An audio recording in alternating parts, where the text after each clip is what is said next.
आज से कुछ दिन बाद आप सभी का बोर्ड एग्जाम है, लेकिन अभी तक आपने कुछ भी नहीं पढ़ा है। बट आप लोग सोच रहे हैं कि आप बोर्ड में 95 मार्क्स लाए जा सकते हैं या 2 मंथ के अंदर। सवाल है कि यस, आप बिल्कुल ला सकते हैं। इस 2 मंथ के अंदर आप 95 मार्क्स, इस 2 मंथ में आप प्रॉपर पढ़कर कैसे आप 95 मार्क्स ला सकते हैं, आज की इस वीडियो में हम फुल डिटेल में बात करेंगे। बट इस वीडियो देखने के बाद अगर आपके अंदर वो जज्बा नहीं आएगा जो आपको किसी ने नहीं करके दिखाया होगा, आप वो करके दिखाएंगे बस इस वीडियो देखने के बाद। चलिए सबसे पहले हम बिना वीडियो किसी देर के वीडियो स्टार्ट करते हैं। हाय एवरीवन, दिस इज सूरज। जैसा कि आप लोगों ने कहा कि भाई कैसे बोर्ड एग्जाम में 95 मार्क्स ला सकते हैं, तो मैंने सिंपली आप लोगों के ऐसे 5 मेकअप प्लान ढूंढ के लाया हूँ जो कि आप लोग ये करते हैं तो आप लोगों के लिए बोर्ड एग्जाम में 95 मार्क्स लाना काफ़ी आसान हो सकता है। अगर आप अभी तक सिलेबस भी कंप्लीट नहीं किए हैं तो बट है तभी भी आप ला सकते हैं। कैसे वो ला सकते हैं मैं यहाँ लास्ट में इसके मतलब बात करूँगा। अगर आप वीडियो अभी छोड़ क्योंकि लास्ट में वो मेन पॉइंट बताऊँ जो कि आप लोग उसे देख कर आप लोग कहेंगे हाँ ये सब पॉइंट है जो कि आप लोग अंदर हिल जाएंगे यार, सिर्फ आप इस वीडियो को देख लीजिए लास्ट तक। तो चलिए सबसे पहले हम बिना किसी देरी के पॉइंट नंबर 1 की बात करते हैं। ये पॉइंट नंबर वो है कि जब तक आप अपना सिलेबस है प्रॉपर तरह से समझते नहीं है तो आप लोगों का कभी भी आपका माइंड कभी भी आप उस पर पढ़ने के रुचि नहीं ले सकते। ये आपका कमजोरी है। देखिए जब तक अपना सिलेबस को समझ के नहीं पढ़ेंगे, जैसे कि आप लोग हिस्ट्री या मैथ को ले लेते हैं लेकिन उसे पढ़ते हैं तो बोरिंग टाइप का लगता है, बोरिंग लगेगा, उसे पढ़ने में मन नहीं करेगा। इसीलिए आप उसे जो भी सब्जेक्ट पढ़ें इंस्टेंट जगह उसे पढ़ने में मजा लिखा जो कि मजा टाइप का पढ़ने की कोशिश कीजिए। उसमें ऐसा खोजिए जो कि जब तक आप शुरू में पढ़िए ना, जैसे कि मैथ पढ़ रहे हैं तो उसमें आपका मन नहीं लग रहा है तो क्या पढ़िए, जो आप सब्जेक्ट मैथ पढ़े जो चैप्टर उसमें मन लगता है उसी को पढ़िए थोड़ा देर। बट जब आपका मन लग रहा है तो आप थोड़ा धीरे धीरे कठिनाई और के भागिए, तब आपका ऐसे आदत बन जाएगा। ये 3 मंथ मान लीजिए आपके पास चला गया तो कभी नहीं वो वापस आएगा लौट के यार। सिर्फ इस 3 मंथ में आप लोग कबार दीजिए। ये 3 मंथ आप लोग के लिए मान लीजिए भगवान का देन है। तो सबसे पहले ये 3 मंथ कंप्लीट कीजिए यार। सबसे पहले अपना कमजोरी पर फोकस कीजिए। सबसे पहले अपना सिलेबस को कमजोरी पर फोकस कीजिए, अपना समझ के पढ़ने की कोशिश कीजिए।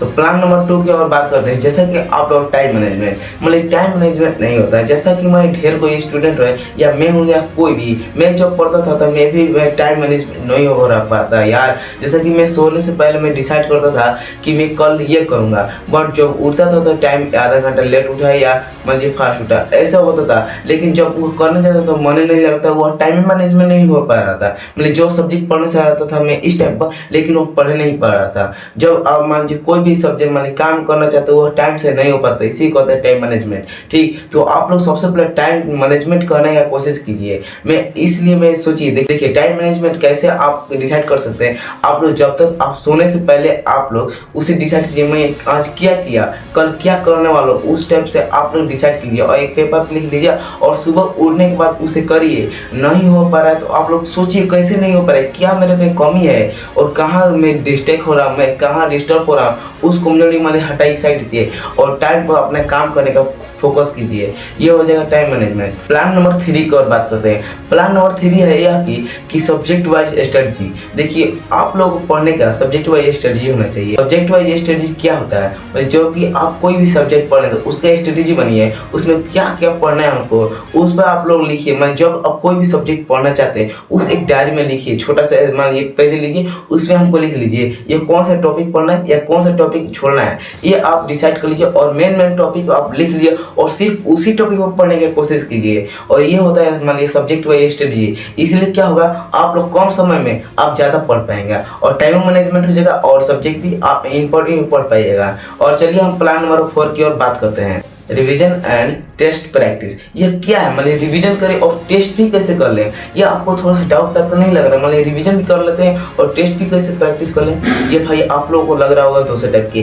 देखिए सिंपली आप लोग क्या करना है, रिवीजन करते हैं तो आप लोगों को सिलेबस है जो आप रिवीजन कर उसे आप प्रैक्टिस कीजिए। देखिए जो आप अभी पढ़े उसे रिवीजन करने का जो आप रिवीजन कर लिए उसे प्रैक्टिस करने की कोशिश कीजिए। एक मॉडल सेट लीजिए और रिवीजन करते उस चैप्टर का प्रैक्टिस कीजिए या टेस्ट लगाइए। सिंपल ये आपका हो जाएगा रिवीजन प्रैक्टिस। ये आपका ऐसा है ना जो कि उस टाइम रिवाइज किए और सिंपल 5 से 10 मिनट बाद उसे प्रैक्टिस किए। ये समझ में आ जाएगा कि मेरा कितना रिवाइज हुआ, कितना मेरे से फायदा हुआ, कितना मैं पढ़ा तो फायदा हुआ, ये आपका डिसाइड हो जाएगा।